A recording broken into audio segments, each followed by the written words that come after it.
Hey guys, welcome back to another tutorial video. So in today's video I'll show you how to fix the PlayStation app when your login keeps failing. So first, check your internet connection and make sure other apps can connect normally. Next, completely close the PlayStation app and open it again. And if that doesn't work, restart your phone and try signing in again. Then you need to make sure you're entering the correct PlayStation Network email address and password. If you've forgotten your password, use the official password reset option instead of repeatedly trying different password. Then you should also check the App Store or Google Play Store for an available PlayStation app update.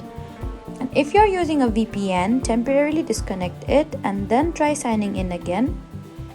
Another thing to check is whether PlayStation Network is experiencing a service outage. If the servers are having problems, you may need to wait until the service is restored. So those are the main ways to fix PlayStation app login problems.